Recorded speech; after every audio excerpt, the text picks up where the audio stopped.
J'ai détruit ma famille pour une nuit qui n'aurait jamais dû avoir lieu. Ce qui a commencé comme une rencontre innocente s'est transformé en le pire cauchemar de ma vie. Et maintenant, il veut tout. Je m'appelle Béatrice Dubois. J'ai 37 ans, je suis architecte, mère d'une fille de 12 ans prénommée Sophie, épouse d'un homme qui me regarde à peine dans les yeux depuis 3 ans. Je ne sais pas exactement quand tout a commencé à s'effondrer.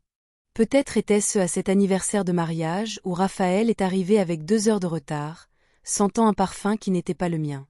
Ou peut-être était-ce la nuit où j'ai essayé de parler de nous reconnecter et il a juste murmuré « Je suis fatigué, Béa », avant de se tourner sur le côté et de s'endormir. La vérité est que j'étais devenue invisible dans ma propre maison. Chaque matin, je me réveillais à 6 heures, préparais le café, emmenais Sophie à l'école, allais au cabinet d'architecture où je travaillais comme associé junior, revenais en courant chercher ma fille, préparais le dîner, aidais aux devoirs, couchais Sophie, et quand je me couchais enfin à côté de Raphaël, il dormait déjà. Ou faisait semblant. Ma vie était une séquence automatique d'obligations. J'étais bonne à ça. Bonne épouse. Bonne mère. Bonne professionnelle. Mais sous ce masque de perfection, je mourais à petit feu. Je me regardais dans le miroir et ne reconnaissais pas la femme qui s'y reflétait. Quand mes yeux avaient-ils perdu leur éclat? Quand avais-je cessé de me préparer avec soin? Quand avais-je accepté que ma vie sexuelle se résume à 2 rencontres obligatoires par mois, mécaniques et vides? J'avais 37 ans et je me sentais en avoir 60. C'est dans cet état d'engourdissement émotionnel que s'est produit l'événement qui allait tout changer. L'entreprise où je travaille, Espace Moderne, avait réussi à décrocher un gros contrat avec une nouvelle entreprise de construction en ville. Pour fêter cela, mon chef a organisé un dîner dans un restaurant sophistiqué du centre de Paris. Raphaël a dit qu'il ne pourrait pas y aller car il avait une réunion importante le lendemain. Il n'a même pas demandé si je voulais qu'il vienne. J'ai enfilé une robe bleu marine qui était dans mon placard depuis des années, j'ai mis un rouge à lèvres discret et je suis partie seule. Le restaurant était élégant, avec des lumières tamisées et une atmosphère intime. Mes collègues étaient déjà là, discutant animément. J'ai salué tout le monde et me suis assise à l'une des extrémités de la longue table.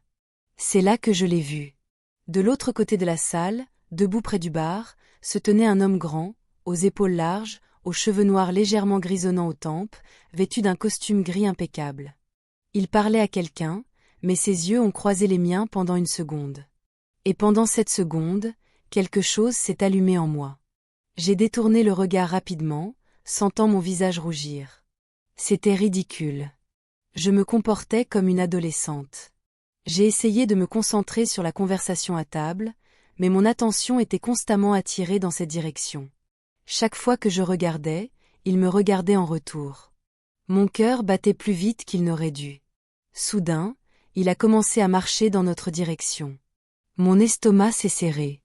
Il venait directement vers notre table. « Bonsoir », dit-il d'une voix grave et assurée. « Excusez mon intrusion. Je suis Thomas Lefebvre, de Lefebvre Construction. Nous sommes les nouveaux partenaires d'Espace Moderne. » Mon chef s'est levé immédiatement, effusif. « Thomas. Quelle bonne surprise. Asseyez-vous avec nous, je vous en prie. » Et c'est ainsi que Thomas Lefebvre, avec son sourire confiant et son regard pénétrant, a tiré une chaise et s'est assis exactement à côté de moi. « Béatrice Dubois », me suis-je présentée en lui tendant la main. Il a tenu ma main fermement, mais ne l'a pas lâchée immédiatement. « Béatrice », a-t-il répété, comme s'il savourait mon nom. « Enchanté de vous rencontrer. » Quelque chose dans la façon dont il a dit cela m'a fait trembler intérieurement. La conversation a coulé naturellement. Thomas était charismatique, drôle, intelligent. Il posait des questions sincères sur mon travail, mes projets, mes idées. Il me regardait dans les yeux quand je parlais. Il me faisait me sentir vue. Depuis combien de temps personne ne m'avait fait me sentir ainsi? Les heures ont passé sans que je m'en rende compte. Quand j'ai réalisé, nous étions les derniers à table. Mes collègues étaient déjà partis, et Thomas et moi parlions d'architecture, d'art, de voyage, de vie. « Vous avez un talent incroyable, Béatrice, » a-t-il dit, en se penchant légèrement vers moi. « Je parie que vos projets sont aussi beaux que vous. » Mon cœur s'est emballé. « Merci », ai-je réussi à dire, sentant mon visage brûler. Il a souri. Un sourire lent, qui a atteint ses yeux sombres. Vous savez, je me souviens de vous. J'ai froncé les sourcils. Comment ça? Lycée Saint-Louis. Vous étiez 2 ans en dessous de moi. J'ai toujours eu un faible pour vous, mais je n'ai jamais eu le courage de vous parler. Ma mâchoire est tombée. Thomas Lefèvre. Vous êtes C.E. Thomas? Il a ri. Celui-là même. Sauf que maintenant, sans bouton et avec un peu plus de confiance. Les souvenirs ont envahi mon esprit. Thomas Lefèvre était le garçon tranquille, un peu maladroit, qui restait toujours seul à la bibliothèque. Je ne savais même pas qu'il connaissait mon nom. Mon Dieu, je vous ai à peine reconnu, ai-je admis. La vie nous change, a-t-il dit, et il y avait quelque chose dans ses yeux que je n'ai pas pu déchiffrer. Parfois pour le meilleur. Parfois pour le pire. Il y a eu un silence lourd entre nous. Il est tard, ai-je dit en regardant l'horloge. Il était presque 11 heures du soir. Je dois y aller. Laissez-moi vous raccompagner à votre voiture, a-t-il proposé. J'ai accepté. Nous avons marché ensemble jusqu'au parking. La nuit était fraîche, et je sentais chaque centimètre de distance entre nos corps alors que nous marchions côte à côte. Quand nous sommes arrivés à ma voiture, je me suis tournée pour le remercier. Et il était si proche. Si proche que je pouvais sentir son parfum boisé, voir les petites rides autour de ses yeux. Béatrice, a-t-il murmuré, et mon nom sur ses lèvres a sonné comme une promesse et une perdition. Mon cœur battait si fort que j'étais sûr qu'il pouvait l'entendre. Je dois y aller, ai-je répété, mais ma voix est sortie faible, sans conviction. Je sais, a-t-il dit, mais il ne s'est pas éloigné. Mais avant, je dois vous dire une chose. Quoi? Que j'ai passé les 20 dernières années à me demander ce que ça aurait été si j'avais eu le courage de vous inviter à sortir à l'époque. Mon estomac s'est noué. Thomas. Et maintenant que je vous ai retrouvé, je ne veux pas gâcher cette chance. Même si ce n'est que pour prendre un café. En ami. Ami. Le mot aurait dû me rassurer, mais il n'a fait qu'intensifier la confusion en moi. Je suis mariée, ai-je réussi à dire, bien que ma voix tremblât. Je sais, a-t-il répondu, en faisant un pas en arrière, respectant mon espace. Et je n'essaie rien d'inapproprié. Je veux juste mieux connaître la femme incroyable que vous êtes devenue. Si vous me le permettez. J'aurais dû dire non. J'aurais dû monter dans ma voiture, rentrer chez moi et oublier cette conversation. Mais ce n'est pas ce que j'ai fait. Un café, ai-je dit. Juste un café.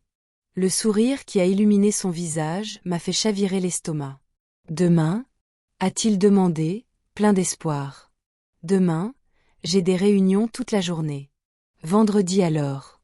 19 heures. Je connais un excellent café près de votre bureau. J'aurais dû refuser. Mais j'ai hoché la tête. Vendredi. Quand je suis finalement montée dans ma voiture et que je suis rentrée chez moi, mes mains tremblaient sur le volant. Qu'est-ce que je faisais? Je fixais un rendez-vous avec un autre homme. Non, ce n'était pas un rendez-vous. C'était juste un café. Entre anciens camarades de classe. Rien de grave. Mais pourquoi mon cœur battait-il encore si vite? Je suis rentrée presque à minuit. Raphaël était dans le salon, regardant la télévision. Tu es rentré tard, a-t-il commenté, sans quitter l'écran des yeux. Le dîner s'est prolongé, ai-je répondu en enlevant mes chaussures. Juste ça. Pas un comment ça s'est passé? Ou j'étais inquiet. Juste un indifférent. Je suis montée dans la chambre, j'ai enlevé ma robe et je suis entrée sous la douche. Pendant que l'eau chaude coulait sur mon corps, j'ai laissé les larmes couler. Des larmes de frustration, de solitude, de désir pour quelque chose que je ne pouvais pas nommer. Et de culpabilité. Car même en sachant que c'était mal, je ne pouvais pas arrêter de penser à Thomas Lefèvre. Les jours jusqu'à vendredi se sont traînés de manière agonisante. J'ai essayé de me convaincre que j'annulerais. J'enverrais un message disant qu'un engagement était survenu, que je ne pourrais pas y aller. Mais je ne l'ai pas envoyé. En fait, je me suis surprise à choisir mes vêtements avec plus de soin que d'habitude. Je me suis surprise à mettre un peu de parfum. Je me suis surprise à vérifier mon reflet dans le miroir plus souvent qu'il ne le fallait. Sophie l'a remarqué. Maman, tu es différente, a-t-elle commenté jeudi soir, pendant que nous dînions. Raphaël n'a même pas levé les yeux de son téléphone. Différente comment, mon amour? ai-je demandé, essayant de paraître décontractée. Je ne sais pas, plus jolie. Plus heureuse. Mon cœur s'est serré. Ma fille de 12 ans avait remarqué quelque chose que mon mari ne voyait plus depuis des années. Je prends juste mieux soin de moi, ai-je répondu, et ce n'était pas un mensonge. Vendredi est arrivé. La journée a passé au ralenti. À 6h30, j'ai regardé l'horloge pour la 1000e fois. Mon estomac était noué. Il était encore temps d'annuler. Mais à 7 heures précises, j'entrais dans le café que Thomas avait suggéré. C'était un endroit chaleureux, avec des fauteuils confortables et une musique jazz douce en fond sonore. Il était déjà là, assis à une table de coin, et quand il m'a vu, son visage s'est illuminé d'une manière qui m'a fait me sentir vivante pour la première fois depuis des années. Je pensais que vous ne viendriez pas, a-t-il admis quand je me suis assise. J'ai pensé à ne pas venir, ai-je répondu honnêtement. Mais vous êtes venu. Mais je suis venu. Nous avons commandé du café. Nous avons discuté. Et c'était si naturel, si facile. Il m'a raconté comment il avait construit son entreprise à partir de zéro, les années difficiles, comment il avait perdu ses parents jeunes et avait dû se débrouiller seul. J'ai raconté mes rêves d'architecture, Sophie, comment je me sentais perdue dans ma propre vie. Je n'ai pas beaucoup parlé de Raphaël. Mais le silence sur mon mariage en disait long. Vous méritez d'être heureuse, Béatrice, a dit Thomas à un moment donné, en tenant ma main sur la table. Et quand il a touché ma main, j'ai senti un courant électrique monter le long de mon bras. J'aurais dû retirer ma main. Mais je ne l'ai pas fait. Je ne sais plus ce qu'est le bonheur, ai-je admis, ma voix se brisant. Laissez-moi vous le rappeler, a-t-il murmuré. Nous sommes sortis du café à 10h du soir. 3 heures s'étaient écoulées comme des minutes. Puis-je vous revoir ? A-t-il demandé quand nous sommes arrivés près de ma voiture. Thomas, s'il vous plaît. Juste une fois de plus. J'ai besoin de vous revoir. Il y avait quelque chose dans l'intensité de son regard qui m'effrayait et m'attirait à la fois. D'accord, ai-je dit, contre toute ma raison. Mais seulement en ami. Il a souri, mais il y avait quelque chose dans ce sourire qui aurait dû m'alerter. En ami, a-t-il acquiescé. Nous nous sommes revus le mercredi suivant. Et puis le vendredi. Et puis le dimanche, quand j'ai inventé une excuse pour aller au bureau travailler sur un projet urgent. À chaque rencontre, la ligne entre l'amitié et quelque chose de plus devenait plus ténue. Les conversations devenaient plus intimes. Les contacts plus fréquents. Les regards plus longs. Je savais où cela allait mener. Mais j'étais accro à la sensation d'être vue, désirée, importante pour quelqu'un. Raphaël ne remarquait rien. Ou ne s'en souciait pas. Notre routine restait la même, distante, froide, mécanique. C'est à la 4e rencontre que tout a changé. Thomas avait réservé une table dans un restaurant sophistiqué au sommet d'un immeuble. La vue était époustouflante, la nourriture était parfaite, le vin était cher. Pourquoi faites-vous tout cela ? Ai-je demandé, en regardant autour de l'environnement luxueux. Parce que vous méritez d'être traitée comme la reine que vous êtes, a-t-il répondu, ses yeux fixés sur les miens. J'ai bu plus de vin que je n'aurais dû. Je me suis laissé emporter par l'attention, par le désir évident dans son regard, par le fantasme d'être importante pour quelqu'un. Quand l'addition est arrivée, j'étais étourdie. Non seulement par le vin, mais par l'intensité de ce moment. Laissez-moi vous raccompagner chez vous, a proposé Thomas. Je peux appeler un VTC, ai-je dit, mais ma voix n'avait aucune fermeté. Béa, vous avez bu. Je ne vais pas vous laisser partir seule comme ça. J'ai un appartement près d'ici. Vous pouvez vous reposer un peu, prendre un café, et ensuite j'appellerai un chauffeur pour vous. J'aurais dû refuser. Mais j'ai acquiescé. L'appartement était moderne, élégant, masculin. De grandes fenêtres montraient la ville illuminée en contrebas. Café ? A-t-il proposé. S'il vous plaît. Mais quand il est revenu de la cuisine, il n'apportait pas seulement du café. Il apportait aussi ce regard qui disait tout ce qu'il voulait sans avoir besoin de mots. Et moi, ivre de vin et en manque d'attention, je n'ai pas résisté quand il s'est approché. Je n'ai pas résisté quand il a touché mon visage. Je n'ai pas résisté quand il m'a embrassé. Et je n'ai définitivement pas résisté quand il m'a guidée jusqu'à la chambre. Cette nuit-là, j'ai trahi mon mari. J'ai trahi mes vœux. J'ai trahi la femme que je pensais être. Et pendant quelques heures, je me suis sentie plus vivante que depuis des années. Mais quand je me suis réveillée le lendemain matin, nue dans un lit étrange, avec Thomas dormant à mes côtés, la réalité m'est tombée dessus comme une tonne de briques. Qu'est-ce que j'ai fait? Je me suis assise sur le lit, tirant le drap pour couvrir mon corps nu, et la culpabilité m'a écrasée avec une force physique. Thomas s'est réveillé, s'est étiré et m'a souri comme si c'était la chose la plus naturelle du monde. Bonjour, ma belle, a-t-il dit, essayant de me tirer de nouveau dans le lit. Je me suis éloignée. Je dois y aller, ai-je dit, cherchant mes vêtements éparpillés sur le sol. Béa, calme-toi. Ne me touchez pas. Ai-je crié, et il a levé les mains en signe de reddition. Je me suis habillée rapidement, mes mains tremblant tellement que j'arrivais à peine à boutonner ma blouse. C'était une erreur, ai-je dit, plus à moi-même qu'à lui. Une terrible erreur. Ce n'était pas une erreur, a répondu Thomas, maintenant assis sur le lit, m'observant avec un calme perturbant. C'était inévitable. Vous le savez. Je suis mariée. J'ai une fille. Et vous êtes malheureuse, a-t-il rétorqué. Je l'ai vu dans vos yeux dès le premier jour. Vous êtes en train de mourir dans ce mariage. Vous ne savez rien de moi. J'en sais plus que vous ne l'imaginez, Béatrice. Il y avait quelque chose dans la façon dont il a dit cela qui m'a fait m'arrêter. Quelque chose de froid. De calculé. Qu'est-ce que cela signifie? Il s'est levé, vêtu seulement d'un slip, et a marché vers moi avec une confiance qui m'a effrayée. Cela signifie que vous vous êtes enfin permis de ressentir quelque chose de réel. Et ce n'est pas une erreur. C'est un éveil. Je dois y aller, ai-je répété, en prenant mon sac. Puis-je vous revoir? Non. C'est. Il a attrapé mon bras avec force. Non. Après ce que nous avons partagé? Après la façon dont vous m'avez regardé? Lâchez-moi. Vous ne pouvez pas me faire ça, Béatrice. Vous ne pouvez pas me donner de l'espoir. Me faire croire que j'aurai enfin ce que j'ai toujours voulu. Et ensuite me jeter comme une ordure.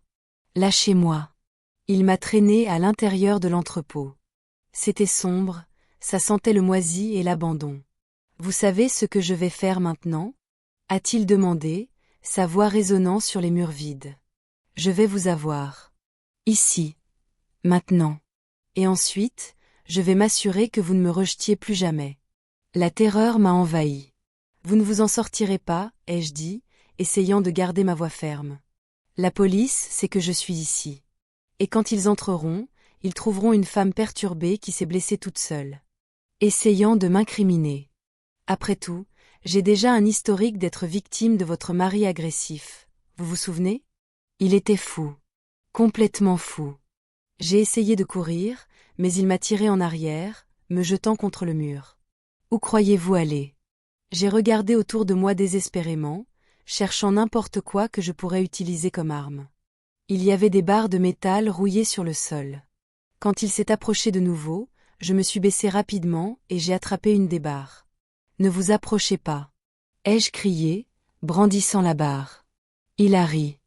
Vous allez me frapper? Vous? La douce Béatrice? Si nécessaire, oui. Il a avancé. Instinctivement, j'ai balancé la barre. J'ai touché son épaule. Il a crié de douleur et de rage. Salope. J'ai couru vers la sortie, mais il m'a attrapé par les cheveux, me tirant en arrière avec une force brutale. Je suis tombée au sol, la barre m'échappant des mains. Il s'est tenu au-dessus de moi, les yeux sauvages. Maintenant, tu vas payer, a-t-il dit, ses mains se dirigeant vers mon cou. Je ne pouvais pas respirer. J'ai essayé de lui griffer le visage, de le frapper, n'importe quoi. Ma vision a commencé à s'obscurcir. Soudain, j'ai entendu un cri. Lâche-la. Raphaël. Il s'est jeté sur Thomas, le tirant de dessus moi. Les deux ont roulé sur le sol, échangeant des coups de poing. J'ai toussé, essayant de reprendre mon souffle, ma gorge en feu. Béa, cours. A crié Raphaël pendant qu'il se battait.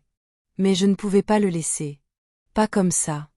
J'ai repris la barre de métal, et quand Thomas a réussi à se positionner au-dessus de Raphaël, prête à le frapper, j'ai crié. Thomas.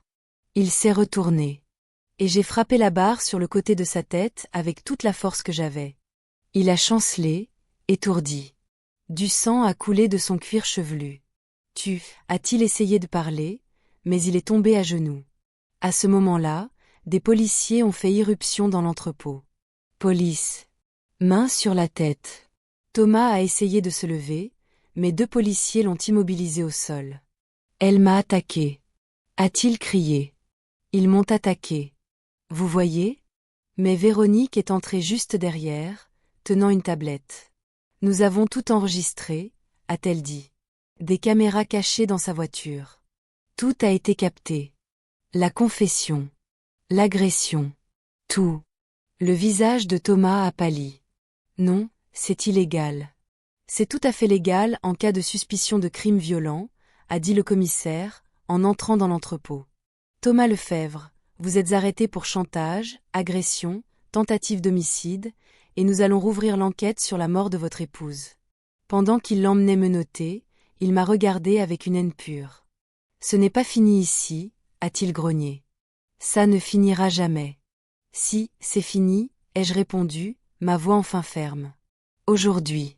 Quand il a été mis dans la voiture de police, je me suis effondrée dans les bras de Raphaël. C'est fini, a-t-il murmuré, me serrant fort. C'est fini.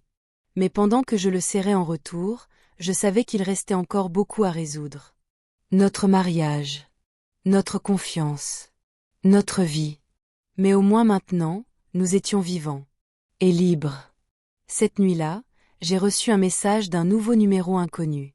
C'était une photo. Une photo de nous deux, au lit, cette nuit-là. Mon monde s'est effondré. Sous la photo, il y avait un message. Belle, n'est-ce pas? Ce serait dommage que quelqu'un la voie. Rendez-vous demain à 20h au même restaurant. Et venez seul.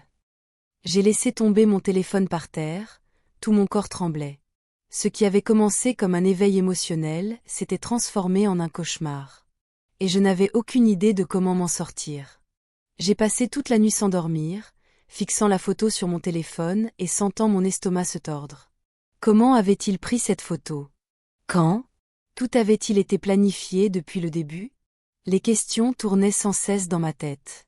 À 6h du matin, Raphaël est descendu prendre son café et m'a trouvée assise dans la cuisine, les yeux cernés. Tu as l'air terrible, a-t-il remarqué en se servant du café. Je n'ai pas bien dormi. Prends un comprimé, a été sa réponse, avant de prendre sa tasse et de retourner dans la chambre. Pas même un tout va bien? Ou puis-je aider? Juste de l'indifférence. Et pour la première fois, cette indifférence ne m'a pas fait mal. Elle m'a mise en colère. J'étais victime de chantage, terrifiée, détruite intérieurement, et mon mari ne remarquait rien. J'ai emmené Sophie à l'école comme d'habitude, mais je pouvais à peine me concentrer sur ce qu'elle disait. « Maman, tu m'écoutes » a-t-elle demandé en fronçant les sourcils. « Excuse-moi, chérie. Que as-tu dit ? Laisse tomber » a-t-elle répondu, vexée, et elle est sortie de la voiture. J'étais en train de perdre ma fille aussi. Je perdais tout. À 7h30 du soir, je me suis garée devant le restaurant. Mon cœur battait la chamade. J'ai pris une profonde inspiration et je suis entrée. Thomas était déjà là, assis à notre table habituelle. Il m'a fait un signe de tête, un sourire froid sur les lèvres. « Vous êtes venu » a-t-il dit. « Je savais que vous le feriez. Qu'est-ce que vous voulez » ai-je demandé, ma voix à peine un murmure. « Vous. Je vous veux. Je suis mariée. Et malheureuse. Vous avez couché avec moi, Béatrice. Vous avez ressenti quelque chose. Ne le niez pas. C'était une erreur. Non. C'était un choix. Et maintenant, vous allez faire un autre choix. Soit vous êtes avec moi, soit cette photo fait le tour du monde. » Mon estomac s'est noué. Vous ne pouvez pas faire ça. Oh, je le peux. Et je le ferai. Et ce n'est pas tout. Je vais aussi m'assurer que votre mari soit accusé d'agression. J'ai déjà déposé une plainte. J'ai des ecchymoses. Des témoins. Et un historique de votre mari qui est violent. J'ai regardé autour de moi, désespéré. Personne ne vous croira. Oh, ils me croiront. Surtout quand ils verront la photo de sa femme, la douce Béatrice, dans mon lit. J'ai senti le sang se vider de mon visage. Vous êtes un monstre.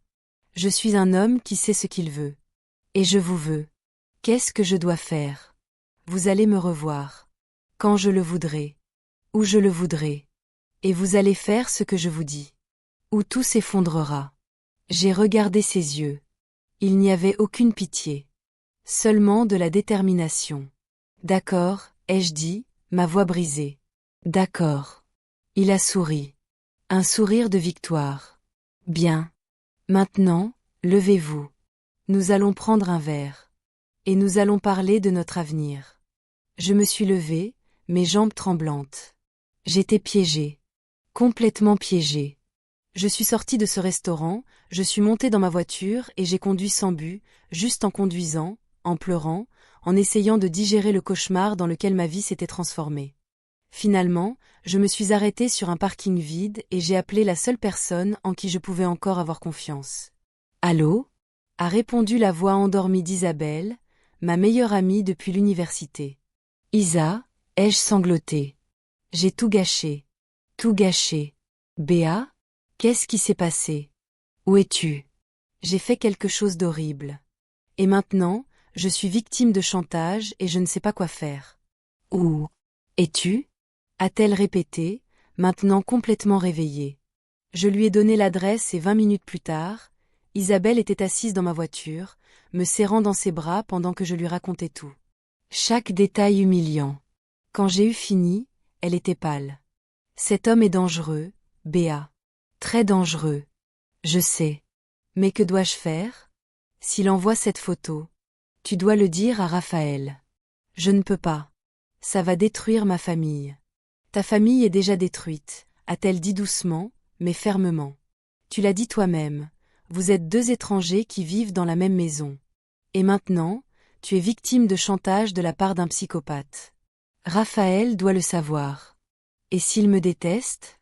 Et si Sophie le découvre? Sophie ne le découvrira pas. Et quant à Raphaël, il peut aussi t'aider. Cet homme commet un crime, Béa. Le chantage est un crime. Si je le dénonce, la photo fuira de toute façon. Pas nécessairement. Mais tu as besoin d'aide. Tu ne peux pas traverser ça seule. Elle avait raison. Je savais qu'elle avait raison. Mais l'idée de regarder Raphaël dans les yeux et de dire « Je t'ai trompé » était presque insupportable. Je suis rentrée presque à 2 heures du matin. La maison était silencieuse. Je suis montée à l'étage et j'ai trouvé Raphaël encore éveillé, lisant quelque chose sur sa tablette. Nous devons parler, ai-je dit, ma voix tremblante. Il a levé les yeux, et pour la première fois depuis des années, il m'a vraiment regardé. Il a vu les larmes, le désespoir, la peur. Qu'est-ce qui s'est passé? A-t-il demandé en s'asseyant dans le lit. J'ai pris une profonde inspiration. Et j'ai tout raconté. J'ai tout raconté. Chaque mot douloureux. Chaque détail humiliant. Raphaël a écouté en silence. Son visage a traversé différentes expressions. Choc, douleur, colère et finalement quelque chose que je ne pouvais pas identifier. Quand j'ai eu fini, le silence dans la pièce était assourdissant. Dis quelque chose, ai-je supplié, les larmes coulant sur mon visage. Il a passé sa main dans ses cheveux et a respiré profondément. Tu as couché avec lui, a-t-il dit, sa voix plate, sans émotion. Oui, ai-je chuchoté, me sentant plus petite que jamais. Et il t'a fait chanter. Oui. Et tu as pensé que tu pouvais gérer ça seule. Je ne savais pas quoi faire. J'avais peur. Peur de quoi, Béatrice? Peur de moi? Peur de ce que je dirais? Peur de tout. Peur de te perdre. Peur de perdre Sophie. Peur de tout détruire. Il a ri, un rire amer. Tu as déjà tout détruit, Béatrice. Ces mots m'ont frappé comme un coup de poing. Je sais, ai-je sangloté. Je sais. Et je suis tellement désolée. Il s'est levé du lit et a commencé à marcher de long en large dans la pièce. Comment as-tu pu? Comment as-tu pu me faire ça? À nous? Je ne sais pas. J'étais perdue. Je me sentais invisible. Tu ne me regardais plus. Tu ne me touchais plus. Je me sentais morte. Alors tu es allé chercher ça chez un autre homme? Ce n'était pas ça. Ce n'était pas. Je ne sais pas solitude, peut-être. Solitude, ai-je répété incrédule. Nous étions mariés. Nous avions une fille. Et tu étais toujours si occupée. Si concentrée à être la mère parfaite, la professionnelle parfaite. Il ne restait rien pour moi. Alors c'est ma faute? Ma voix est devenue plus forte. Tu m'as trompée et c'est ma faute? Non. Je ne dis pas ça. C'est juste, nous nous sommes tous les deux perdus, Béa. À un moment donné, nous avons cessé d'être un couple et sommes devenus de simples colocataires. Les larmes coulaient sur mon visage. Et maintenant? Qu'est-ce qu'on fait maintenant? Raphaël a pris une profonde inspiration. Maintenant? Nous devons nous occuper de ce psychopathe qui te fait chanter. Après nous penserons au reste. Tu ne vas pas me quitter? Il m'a regardé avec une profonde tristesse. Non, a-t-il dit. Je ne te quitterai pas. Pas maintenant. Nous devons traverser ça ensemble. Je l'ai regardé, et pour la première fois depuis longtemps, je n'ai pas seulement vu mon mari, mais un partenaire. Quelqu'un qui était prêt à se battre à mes côtés, malgré tout. Qu'est-ce qu'on fait? Ai-je demandé, ma voix tremblante. Nous allons à la police, a-t-il dit fermement.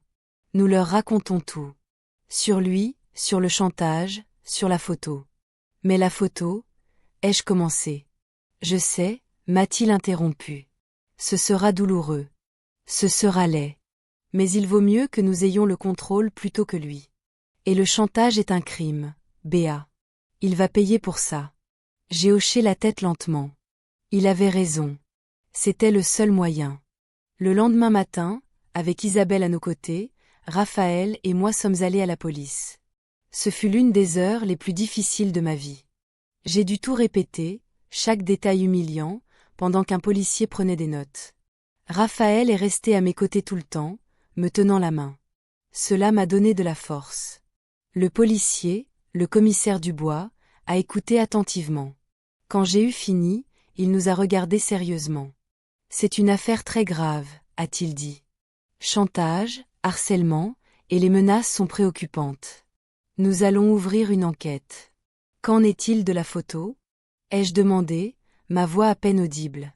Nous allons essayer de la supprimer, a-t-il dit. Mais nous ne pouvons rien garantir. Une fois qu'elle est en circulation, il est très difficile de la contrôler. Mais nous ferons de notre mieux. Il nous a présenté à une détective spécialisée dans les crimes numériques et le harcèlement, Véronique Moreau. Je vais m'occuper de votre cas, a-t-elle dit. Nous allons tout faire pour protéger votre famille et traduire cet homme en justice. Les jours suivants ont été un tourbillon d'émotions. La police a commencé son enquête. Thomas a été convoqué pour interrogatoire, mais il a nié tout chantage. Il a affirmé que la photo était consensuelle et que j'essayais de le piéger parce que j'étais jalouse de sa relation avec mon mari. Il a une histoire de manipulation, a dit Véronique. Il est très bon pour inverser les rôles. La police a également découvert que Thomas avait déjà déposé une plainte contre Raphaël pour agression, affirmant que Raphaël l'avait attaqué dans le restaurant après avoir découvert notre liaison. C'est un mensonge, a crié Raphaël. Je n'ai jamais touché cet homme. Nous savons, a dit Véronique. Mais il a des témoins. Et des ecchymoses. Il est très intelligent. Que faisons-nous? Ai-je demandé, désespérée. Nous devons être plus intelligents que lui, a répondu Véronique. Nous devons trouver des preuves irréfutables contre lui. Elle a suggéré que je continue à le rencontrer, mais avec des caméras cachées et des micros. Non, ai-je dit. C'est trop dangereux. C'est le seul moyen d'obtenir une confession, a-t-elle insisté. Nous serons là pour vous protéger. Raphaël était contre. Je ne te laisserai pas faire ça, Béatrice. C'est trop risqué. Nous n'avons pas le choix, a-t-elle dit. Si nous ne faisons rien, il va détruire nos vies. J'ai regardé Raphaël. Il était terrifié. Mais je savais que Véronique avait raison. Je le ferai, ai-je dit. Raphaël a serré ma main. Je serai avec toi. Quelques jours plus tard, Véronique m'a appelé avec des nouvelles. Une ordonnance restrictive a été émise, a-t-elle dit. Il ne peut pas vous approcher, ni Raphaël, ni Sophie. Et il ne peut pas vous contacter. Croyez-vous que cela l'arrêtera? Ai-je demandé sceptique. Probablement pas, a-t-elle admis. Mais cela nous donne une base légale. S'il la viole, nous pouvons le faire arrêter immédiatement. Et cela lui montre que nous sommes sérieux. Elle avait aussi des nouvelles sur le passé de Thomas. Il a épousé une femme il y a 5 ans, a-t-elle dit. Elle est décédée dans des circonstances suspectes. Chute dans les escaliers. Sa famille a toujours soupçonné un meurtre, mais ils n'ont jamais pu rien prouver. Mon sang s'est glacé. Il a tué sa femme? Il n'y a pas de preuves concrètes. Mais il y a plus. Après cela, il y a eu 2 autres femmes qui ont porté plainte contre lui. L'une pour harcèlement, l'autre pour agression. Les 2 ont retiré leur plainte plus tard. Je suppose que c'est de l'intimidation. Donc il a un passé. Oui. Et j'essaie de retrouver ces femmes pour leur parler. Si elles sont prêtes à témoigner. Il est dangereux. Bien plus dangereux que nous ne le pensions. C'est précisément pourquoi vous devez être très prudente. Des hommes comme lui, lorsqu'ils se sentent acculés, peuvent tout faire.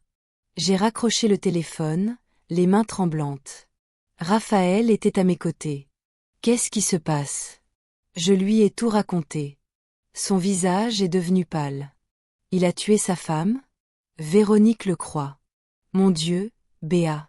Que avons-nous fait? Je sais, ai-je chuchoté. Je sais. Le mardi, Véronique a réussi à retrouver l'une des femmes qui avait porté plainte contre Thomas. Son nom était Amandine. Elle a accepté de nous rencontrer dans un café discret. J'y suis allée avec Isabelle. Raphaël est resté à la maison avec Sophie. Amandine était une femme d'une 40aine d'années, jolie, mais avec des yeux qui portaient un profond traumatisme.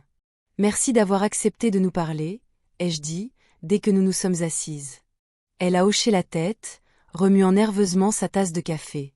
Quand Véronique m'a appelée et m'a parlé de vous, j'ai su que je devais aider. Je ne veux pas que quelqu'un d'autre vive ce que j'ai vécu. Qu'est-ce qu'il vous a fait?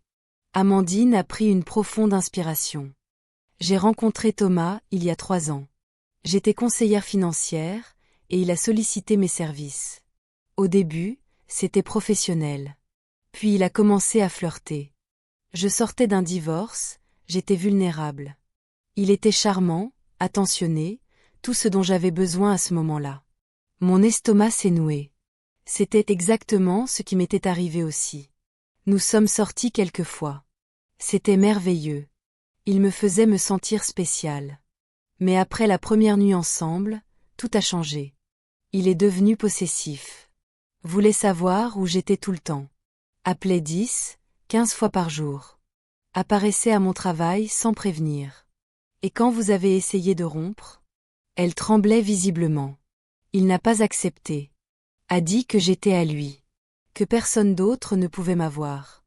Il a commencé à me suivre. A fait irruption dans mon appartement. A détruit mes affaires. Et quand j'ai porté plainte, elle s'est arrêtée, des larmes coulant sur son visage.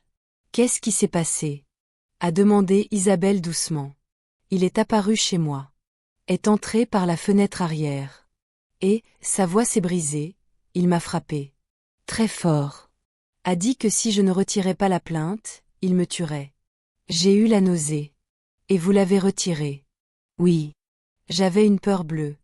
Après ça, j'ai déménagé dans une autre ville. J'ai changé de nom.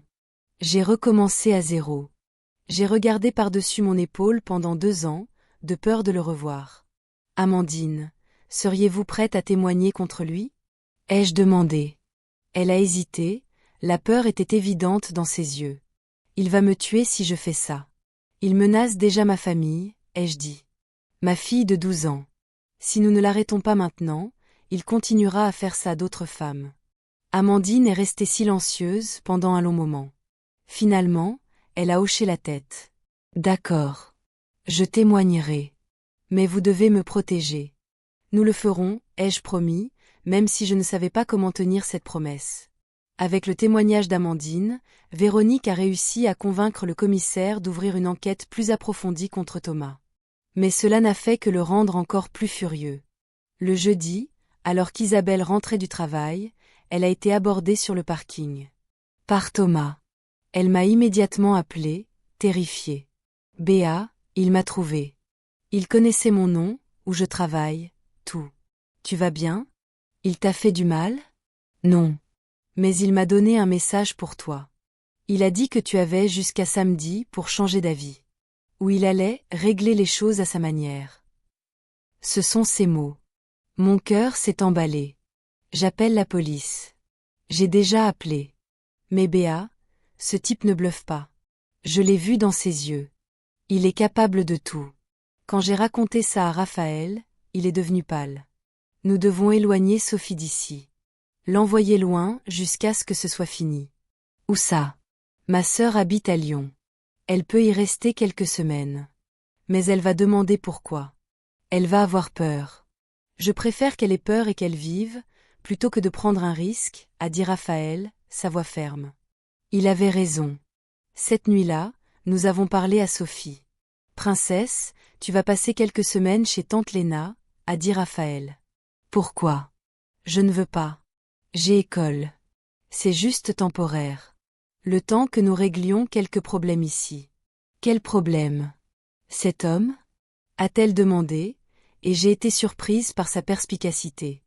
Raphaël et moi avons échangé des regards. Sophie, ai-je commencé? Je vous ai entendu parler, a-t-elle admis. Je sais qu'il y a un homme dangereux. Et je sais que maman a fait quelque chose qui a rendu papa triste. Mon cœur s'est brisé. Sophie. Tu n'as pas besoin d'expliquer, a-t-elle dit avec une maturité qu'elle ne devrait pas avoir à 12 ans. Je veux juste que vous alliez bien. Et si vous pensez que je dois partir pour que vous soyez en sécurité, alors je pars. J'ai serré ma fille dans mes bras et j'ai pleuré. Je t'aime tellement. Tellement.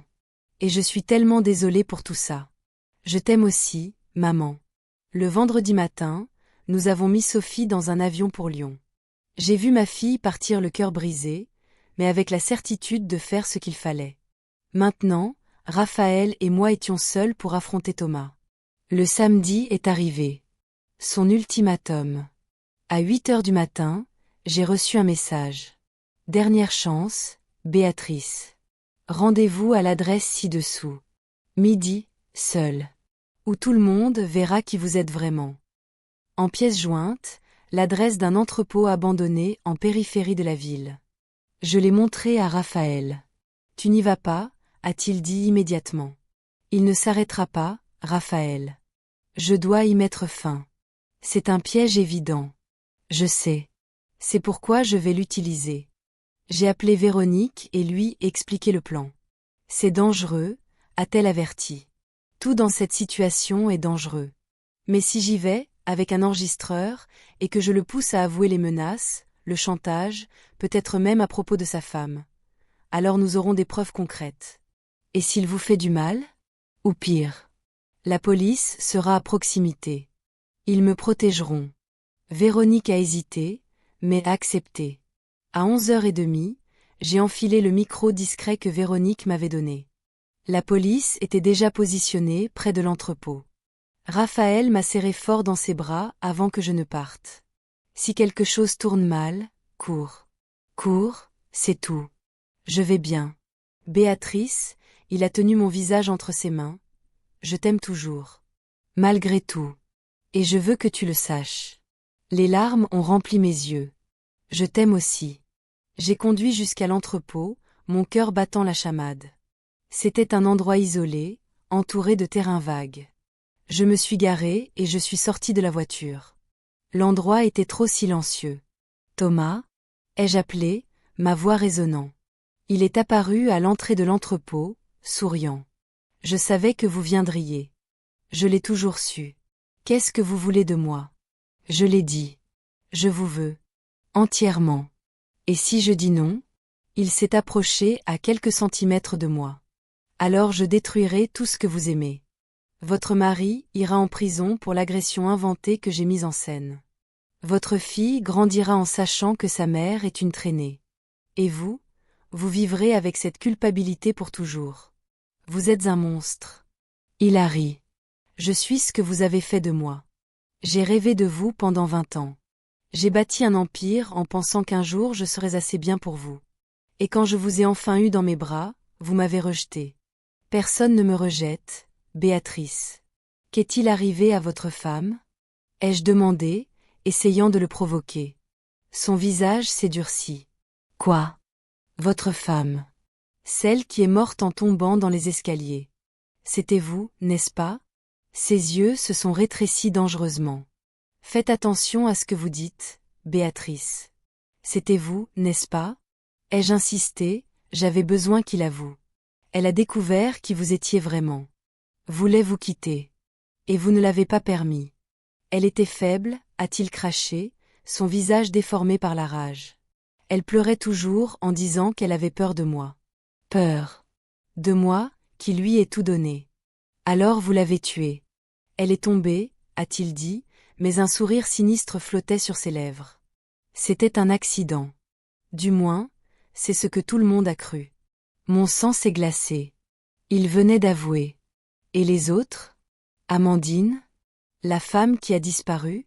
Amandine était intelligente. Elle s'est enfuie avant que je n'aie à résoudre son problème. Quant à l'autre, il a haussé les épaules. Parfois, les gens disparaissent, c'est tout. La nausée m'a envahi. Il avait tué. Pas une, mais potentiellement 2 femmes. Vous enregistrez ça, n'est-ce pas? A-t-il demandé soudainement, et mon cœur s'est arrêté. Quoi? Non. D'un mouvement rapide, il m'a tiré vers lui et a arraché le micro de ma blouse. Vous croyez que je suis un idiot? A-t-il hurlé, écrasant l'appareil sous son pied. La police est là. Ai-je crié? Ils ont tout entendu. Non, ils ne le sont pas, a-t-il dit en sortant un appareil de sa poche. Brouilleur de signal. Rien de ce que nous avons dit n'est sorti de cette zone. La panique pure m'a envahi. Thomas. Vous m'avez fait ça, a-t-il dit en saisissant mon bras fermement. Vous m'avez donné de l'espoir. Vous m'avez fait croire que j'aurais enfin ce que j'ai toujours voulu. Et ensuite vous m'avez jeté comme une ordure. Lâchez-moi. Il m'a traîné à l'intérieur de l'entrepôt. C'était sombre, ça sentait le moisi et l'abandon. Vous savez ce que je vais faire maintenant? A-t-il demandé, sa voix résonnant sur les murs vides. Je vais vous avoir. Ici. Maintenant. Et ensuite, je vais m'assurer que vous ne me rejetiez plus jamais. La terreur m'a envahi. Vous ne vous en sortirez pas, ai-je dit, essayant de garder ma voix ferme. La police sait que je suis ici. Et quand ils entreront, ils trouveront une femme perturbée qui s'est blessée toute seule. Essayant de m'incriminer. Après tout, j'ai déjà un historique d'être victime de votre mari agressif. Vous vous souvenez? Il était fou. Complètement fou. J'ai essayé de courir, mais il m'a tiré en arrière, me jetant contre le mur. Où croyez-vous aller? J'ai regardé autour de moi désespérément, cherchant n'importe quoi que je pourrais utiliser comme arme. Il y avait des barres de métal rouillées sur le sol. Quand il s'est approché de nouveau, je me suis baissé rapidement et j'ai attrapé une des barres. Ne vous approchez pas. Ai-je crié, brandissant la barre. Il a ri. Vous allez me frapper? Vous? La douce Béatrice? Si nécessaire, oui. Il a avancé. Instinctivement, j'ai balancé la barre. J'ai touché son épaule. Il a crié de douleur et de rage. Salope. J'ai couru vers la sortie, mais il m'a attrapé par les cheveux, me tirant en arrière avec une force brutale. Je suis tombé au sol, la barre m'échappant des mains. Il s'est tenu au-dessus de moi, les yeux sauvages. Maintenant, tu vas payer, a-t-il dit, ses mains se dirigeant vers mon cou. Je ne pouvais pas respirer. J'ai essayé de lui griffer le visage, de le frapper, n'importe quoi. Ma vision a commencé à s'obscurcir. Soudain, j'ai entendu un cri. Lâche-la. Raphaël. Il s'est jeté sur Thomas, le tirant de dessus moi. Les deux ont roulé sur le sol, échangeant des coups de poing. J'ai toussé, essayant de reprendre mon souffle, ma gorge en feu. Béa, cours. A crié Raphaël pendant qu'il se battait. Mais je ne pouvais pas le laisser. Pas comme ça. J'ai repris la barre de métal, et quand Thomas a réussi à se positionner au-dessus de Raphaël, prêt à le frapper, j'ai crié. Thomas. Il s'est retourné. Et j'ai frappé la barre sur le côté de sa tête avec toute la force que j'avais. Il a chancelé, étourdi. Du sang a coulé de son cuir chevelu. A-t-il essayé de parler, mais il est tombé à genoux. À ce moment-là, des policiers ont fait irruption dans l'entrepôt. Police. Main sur la tête. Thomas a essayé de se lever, mais 2 policiers l'ont immobilisé au sol. Elle m'a attaqué. A-t-il crié. Ils m'ont attaqué. Vous voyez? Mais Véronique est entrée juste derrière, tenant une tablette. Nous avons tout enregistré, a-t-elle dit. Des caméras cachées dans sa voiture. Tout a été capté. La confession. L'agression. Tout. Le visage de Thomas a pâli. Non, c'est illégal. C'est tout à fait légal en cas de suspicion de crime violent, a dit le commissaire, en entrant dans l'entrepôt. Thomas Lefebvre, vous êtes arrêté pour chantage, agression, tentative d'homicide, et nous allons rouvrir l'enquête sur la mort de votre épouse. Pendant qu'il l'emmenait menotté, il m'a regardé avec une haine pure. Ce n'est pas fini ici, a-t-il grogné. Ça ne finira jamais. Si, c'est fini, ai-je répondu, ma voix enfin ferme. Aujourd'hui. Quand il a été mis dans la voiture de police, je me suis effondré dans les bras de Raphaël. C'est fini, a-t-il murmuré, me serrant fort. C'est fini. Mais pendant que je le serrais en retour, je savais qu'il restait encore beaucoup à résoudre. Notre mariage. Notre confiance. Notre vie. Mais au moins maintenant, nous étions vivants. Et libres.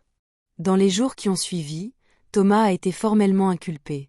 Avec l'enregistrement des aveux et le témoignage d'Amandine, en plus de la réouverture de l'enquête sur sa défunte épouse, il ne pouvait plus s'échapper.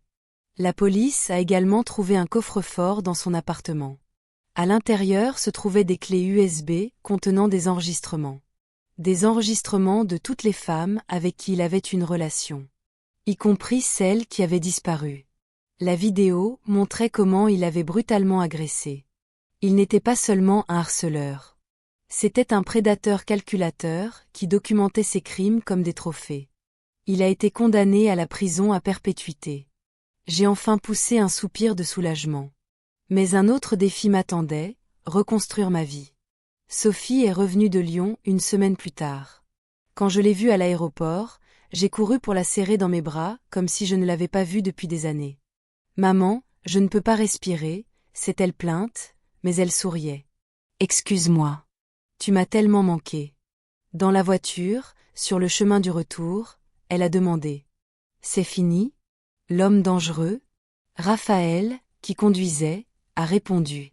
C'est fini, princesse. Il est en prison. Tu es en sécurité. Raphaël, qui conduisait, a répondu. C'est fini, princesse. Il est en prison. Tu es en sécurité. Et vous? A-t-elle demandé en nous regardant tous les deux. Vous allez bien? Raphaël et moi avons échangé des regards. Nous y travaillons, ai-je répondu honnêtement. Dans les jours qui ont suivi, Raphaël et moi avons commencé une thérapie de couple. C'était douloureux. Faire revivre toutes les trahisons, toutes les blessures, toute la distance que nous avions construite au fil des ans. Vous avez tous les deux cessé de vous voir comme des partenaires, a fait remarquer la thérapeute, docteur Hélène Fournier, lors d'une des séances. Vous êtes devenus des colocataires qui partageaient des responsabilités, mais ont oublié de cultiver le mariage. J'ai essayé, ai-je dit, les larmes coulant sur mon visage. J'ai essayé de parler, d'essayer de me rapprocher. Combien de temps? A interrompu Raphaël, sa voix tendue. 2 semaines? Et puis ça revenait au mode automatique. Et toi? Ai-je rétorqué. Quand m'as-tu demandé pour la dernière fois comment s'était passée ma journée? Quand m'as-tu vraiment regardé pour la dernière fois? Je travaillais pour subvenir aux besoins de notre famille. Notre famille n'avait pas besoin d'argent. Elle avait besoin de toi. Et stop. Est intervenu docteur Fournier. Vous avez tous les deux raison. Et tous les deux avez fait des erreurs. La question est maintenant, voulez-vous réparer ça ou voulez-vous juste prouver qui a fait le plus d'erreurs?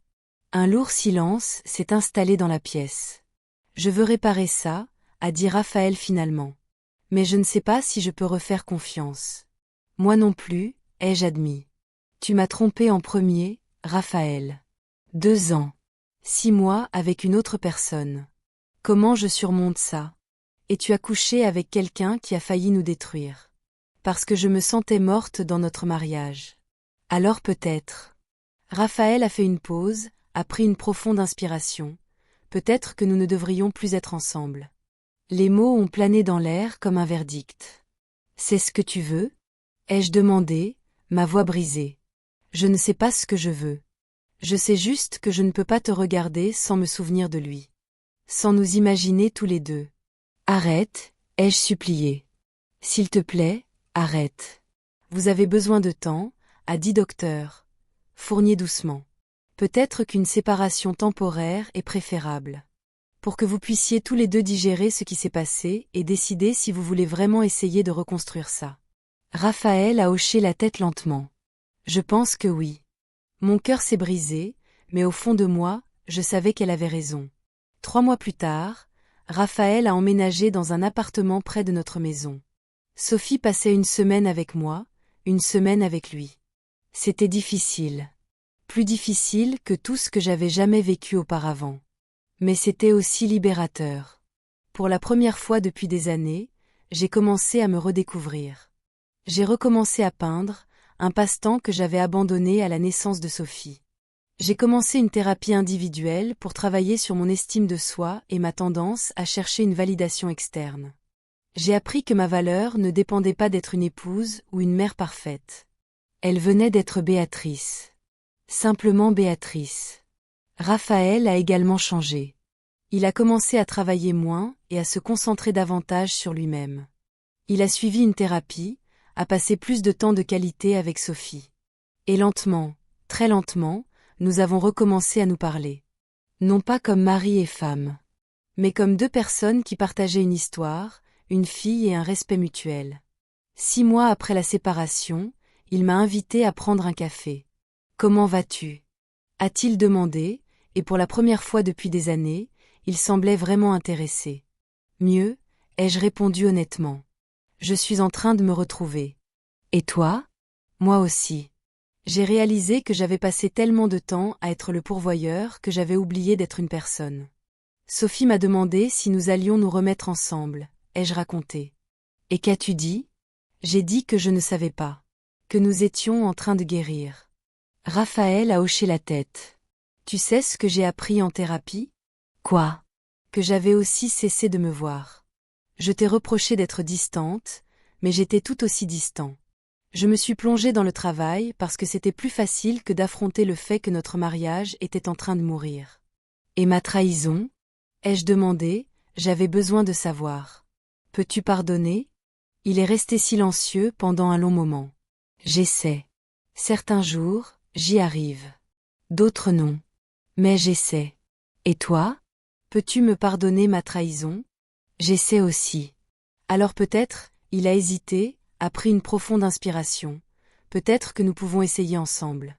Pas comme le couple que nous étions. Mais comme quelque chose de nouveau. Sans précipitation, ai-je ajouté. Sans précipitation, a-t-il acquiescé. Nous ne nous sommes pas remis ensemble immédiatement. Nous avons continué à vivre séparément. Mais nous avons recommencé à sortir ensemble. Un dîner par semaine. Le cinéma. De longues conversations sur tout et rien. Nous avons réappris à nous connaître. Nous avons redécouvert ce qui nous avait liés au début. Et 1 an après le cauchemar avec Thomas, Raphaël m'a fait une proposition inattendue. Tu te souviens que tu as toujours voulu ouvrir ton propre cabinet d'architecture? Oui. Et si nous le faisions ensemble? Pas dans le même espace, mais je peux investir. Aider avec la partie administrative. Tu te concentres sur la création. Raphaël. Ce n'est pas de la charité. C'est un partenariat. Nous avons toujours été bons à ça, Béa. Des partenaires. C'est peut-être le moment de se souvenir de cette partie de nous. Les larmes ont rempli mes yeux. Tu ferais ça? Oui. Parce que je crois en toi. Et parce que, il a pris ma main. Je veux te voir briller. Comme tu le mérites. Et c'est ainsi qu'est né le cabinet, Dubois et Fournier Architecture. Ce ne fut pas facile. Les premiers mois furent remplis d'incertitudes, de doutes, de discussions sur les limites et les responsabilités. Mais lentement, nous avons construit quelque chose de nouveau. Nous n'étions plus le couple qui balayait les problèmes sous le tapis. Nous étions 2 adultes imparfaits qui essayaient de faire fonctionner quelque chose. Sophie a remarqué les changements. Elle était plus heureuse, plus insouciante. Elle voyait ses parents vraiment parler, rire ensemble, travailler ensemble. Vous êtes de nouveau ensemble?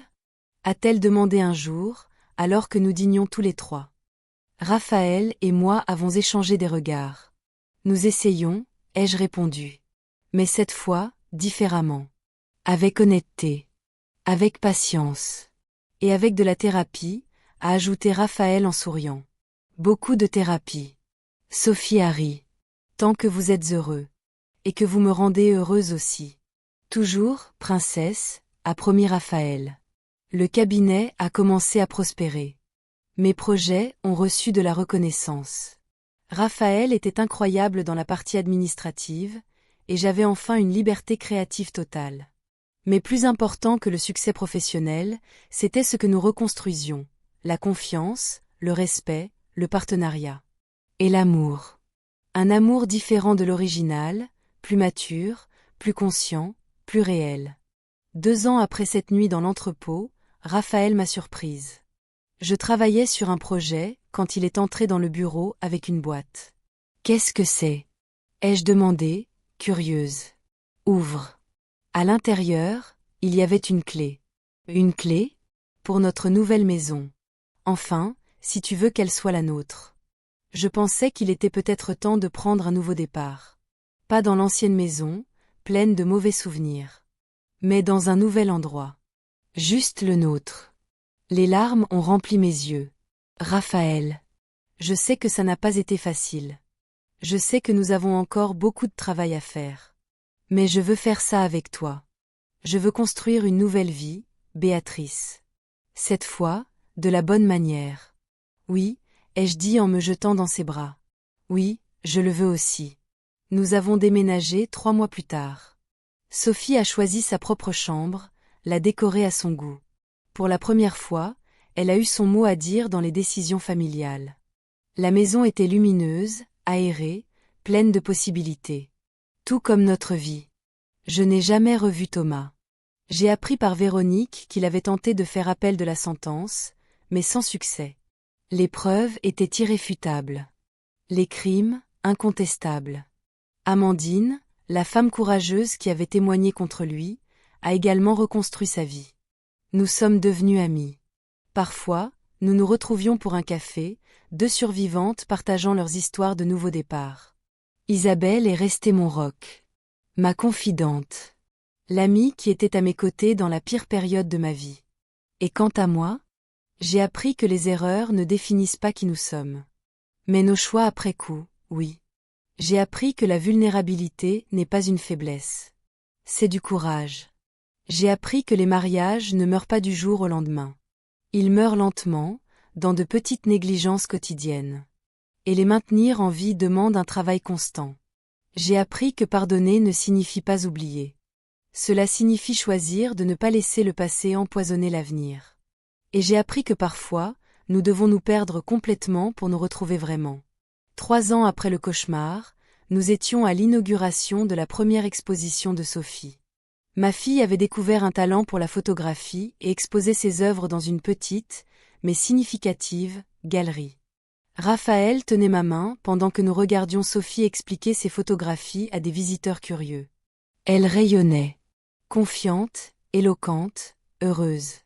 Nous avons fait quelque chose de bien, a murmuré Raphaël. Oui, nous l'avons fait, ai-je acquiescé en serrant sa main. Ce soir-là, en rentrant à la maison, nous étions tous les 3 assis sur la véranda, regardant les étoiles. Vous savez que je sais, n'est-ce pas ? A dit Sophie soudainement. Qu'est-ce que tu sais ? Ai-je demandé, confuse. Ce qui s'est passé. Avec cet homme. Avec vous deux. Je ne connais pas les détails, mais je sais que c'était difficile. Très difficile. Raphaël et moi sommes restés silencieux. Et je veux que vous sachiez, a-t-elle continué, que je vous aime.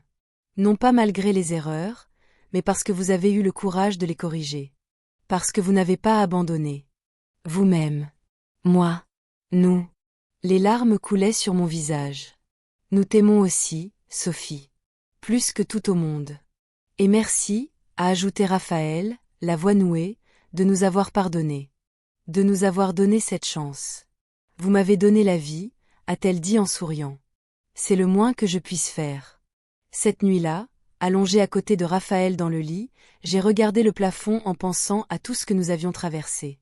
L'erreur, le chantage, la peur, la violence, la séparation, la douleur. Mais j'ai aussi pensé au courage, à la reconstruction, au pardon, à l'amour qui renaît des cendres. À quoi penses-tu? A demandé Raphaël en se tournant vers moi. Au fait que nous avons failli tout perdre. Mais nous ne l'avons pas perdu. Non. Nous ne l'avons pas perdu. Il m'a serré plus fort et a embrassé mon front. Je t'aime, Béatrice Dubois. La femme imparfaite, courageuse, incroyable qui me rend meilleure chaque jour. Je t'aime aussi, Raphaël. Et j'aime ce que nous sommes devenus ensemble. Et en fermant les yeux, dans les bras l'un de l'autre, je savais que j'étais enfin là où je devais être. Non pas dans une vie parfaite, mais dans une vie réelle. Avec des erreurs, des réussites, des cicatrices et de l'espoir. Une vie que nous avions failli détruire, mais pour laquelle nous nous étions battus pour la reconstruire. Et qui, au final, valait chaque larme, chaque lutte, chaque moment de douleur. Parce que cela nous a amenés ici. Ensemble. Plus forts.